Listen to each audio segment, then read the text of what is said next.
Continuamos las entrevistas con la doctora Laura Alejandra Perugini, que vos estás inscrito solamente en el concurso 37 para ser fiscal Sí, de primera instancia. me había anotado en otro concurso, pero bueno, lo desistí ese concurso. ¿Y solo mantenés, en Sí, cuál sí, otro sí, estabas inscrita? en el de asesor tutelar, pero di el examen escrito y ya después no me presenté más. O sea, ¿Y qué uno se da cuenta que no es para ese cargo realmente, que no es una motivación que tenga realmente ese cargo. O sea, es muy interesante por ahí la labor que desarrollan, pero yo hace 11 años que trabajo en una fiscalía, desde que se inició el Poder Judicial, el 26 de octubre del 2000, que estoy en el Ministerio Público, en ese cargo. Me gusta lo que hago, me desempeño ahí, me perfeccioné para trabajar en eso, hice los posgrados, aprendí mucho y bueno, me sentí muy motivada por eso para poder desempeñar el cargo realmente de fiscal de primera instancia. Creo que todo el bagaje de aprendizaje que he logrado durante estos años, me siento capacitada para poder volcarlo como desempeñando ese cargo realmente, sobre todo con la gestión también que está teniendo el Ministerio Público, de apertura, de más llegada al ciudadano, una gestión muy transparente, donde realmente se valoriza el sistema democrático. Hay muchos canales de comunicación con el ciudadano y me parece que el ciudadano se merece una gestión llevada a que quienes pertenecemos al Poder Judicial podamos brindarle al porteño el servicio de justicia que realmente se merece, y yo tengo ganas de colaborar con eso realmente. Bien, recién surgió un tema, tal vez podemos continuar, que es hay una doctrina tradicional que es la del sometimiento voluntario a un régimen jurídico. Entonces empezamos a debatir a ver si esa doctrina, digamos, el que se somete a un régimen no lo puede después impugnar, y surgió el asunto con respecto al derecho del trabajo, a los trabajadores, por ejemplo, de la ciudad. El tema en referencia a los contratados, Por ejemplo, a los que entonces si alguien... y a los que ¿Qué pertenecen pensás? a la planta del... Bueno, realmente el tema de los contratos es una práctica que se inició en la década del 90 y realmente fue como una costumbre por ahí del gobierno tomar este tipo de contratos. Estamos viendo que un poco la justicia, tanto nuestra a través de los fallos de la sala, me suena ahora uno que salió ahora hace poquitito en noviembre del año pasado, Caballero, también el Tribunal Superior, bueno, y la Corte lo dijo en Cirigliano. Hay que acotar un poco este tema de los contratos, o sea, ya en la Constitución hay que defender el trabajo en todas sus formas, lo dice la Constitución, defender el trabajo en todas sus formas, y estas formas de contratación no pueden dejar indemne al trabajador.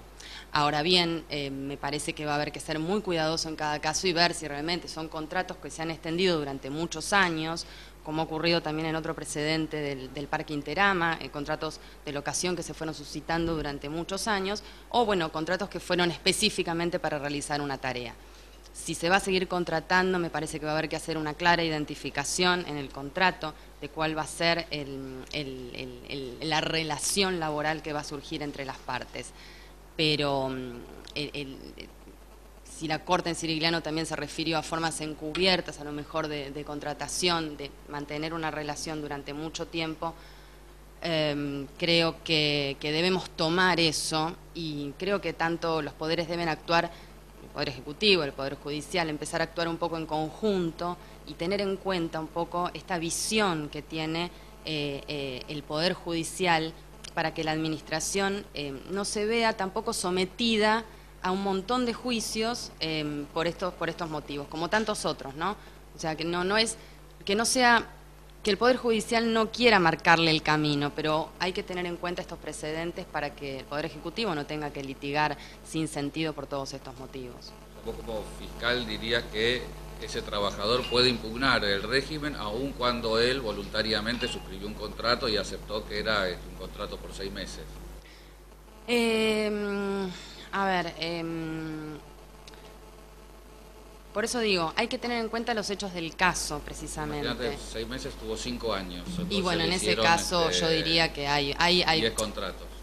A ver, si en ese momento el gobierno no tuvo la posibilidad de realizar un concurso, que es la forma para entrar y para ingresar a la planta por empleo público, y eligió esta forma de contratación, porque a lo mejor no había otra forma de contratar, el trabajador no puede quedar indemne si realmente el final de la relación laboral se corta en forma abrupta y arbitraria.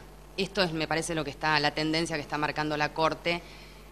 Y si bien es cierto que los fallos de la Corte no son obligatorios, me parece que nosotros como Poder Judicial y el Ministerio Público como integrante del Poder Judicial tiene que respetar un poco esta tendencia, sobre todo para que los ciudadanos tengan seguridad jurídica. Tenemos una Corte que nos está marcando un camino y me parece que esto es importante para el ciudadano, la seguridad jurídica, no encontrarse con alguna sorpresa de decir, bueno, ¿por qué la Corte dice esto y tengo otro tribunal que me dice otra cosa? Sobre todo que somos una justicia nueva, todavía somos una justicia nueva, tenemos 11 años y si bien tenemos por ahí mucho camino que recorrer, me parece que los precedentes de la Corte y también del Tribunal Superior hay que tenerlos en cuenta. ¿Y vos seguirías entonces la tendencia que es, yo diría que es más propia de nuestra justicia de primera instancia, de la Cámara, de continuar aplicando cada vez más, digamos, incisivamente el derecho del trabajo y, de alguna forma, para los que son críticos, desfigurando lo que es el derecho administrativo tradicional sobre el empleo público? Lo que pasa es que me parece que nosotros tenemos que ceñirnos a lo que nos dice la Constitución y de ahí, a partir de la Constitución, de defender el trabajo en todas sus formas, de los derechos de los trabajadores, ir desgranando las leyes y las normas, tanto las leyes de la legislatura y las normas del Poder Ejecutivo. Entonces, cuando nosotros tenemos como marco jurídico en la Constitución y desgranamos las leyes cómo las vamos a interpretar, cómo vamos a interpretar las normas. Las normas las vamos a interpretar primero de acuerdo a lo que dicen, en su sentido literal, y después con el fin de la norma. Si nosotros unimos todo eso, yo no tengo dudas que en este momento en los poderes se está tendiendo a la defensa del trabajador, que no puede quedar indemne, sobre todo cuando hay una ruptura abrupta, eso que también hay que tenerlo en cuenta. En general en el derecho del trabajo hay un principio, están todos esos que vos decís, pero hay algo mucho más fuerte, que es el indubio pro operario. El indubio pro operario, por supuesto. No se me ocurrió decírselo antes, pero me parece que esa era un poco la tendencia.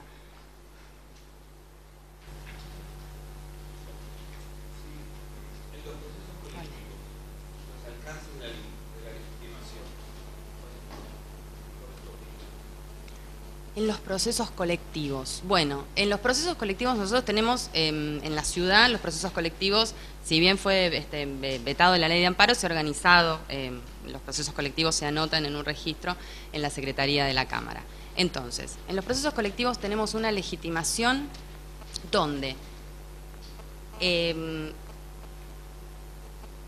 si bien es cierto que todos tienen legitimación, porque lo dice la Constitución, cualquier habitante puede iniciar un proceso, esa legitimación tiene que estar unida a un caso concreto, ¿sí? A un daño directo que le produzca a la persona que inicia la causa con la pretensión.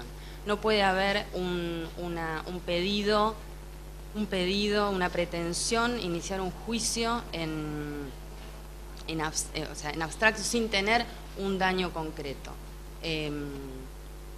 Se habla de legitimación y dice que la Constitución establece que pueden estar legitimados para determinadas materias, para iniciar juicios en determinadas materias, amparos en determinadas materias, habla del medio ambiente, del trabajo, de la seguridad social, en los derechos de los usuarios y los consumidores.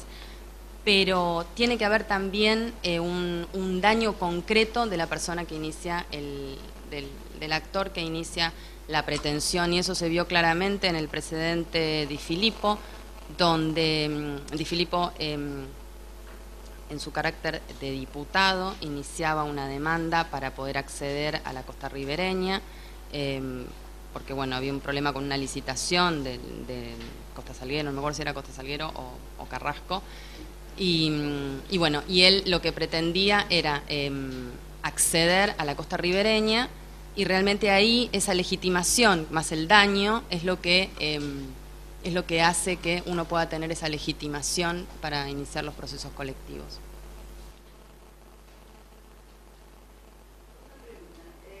Hola.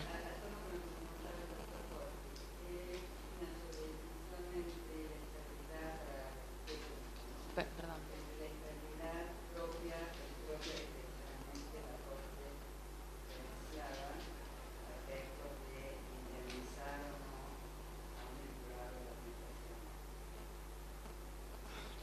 Bueno, un poco me parece que es lo que dice la Corte en ese precedente sirigliano. Yo creo que cuando en los contratos de locación, en los casos del gobierno que no pertenecen a la planta, la ruptura es abrupta, el trabajador queda indemne y en esos casos habría que indemnizarlo, teniendo en cuenta las pautas.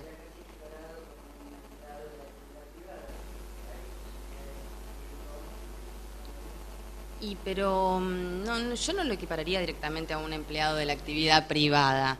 A ver, es cierto que el Poder Ejecutivo está contratando a una persona a través de otro método que no es ingresar a la planta tal como lo establece la Constitución. Ahora, si bien es cierto que el trabajador lo conoce, cuando este contrato se extiende en el tiempo durante muchos años y la ruptura es abrupta, porque no es lo mismo por ahí hacer una contratación para hacer para cumplir determinado objeto. Pero cuando la ruptura es abrupta, creo que hay que también revalorizar un poco el principio que decía el doctor y bueno, y sí de alguna forma indemnizar al trabajador. ¿Listo? Muchas gracias. Bueno, gracias a ustedes.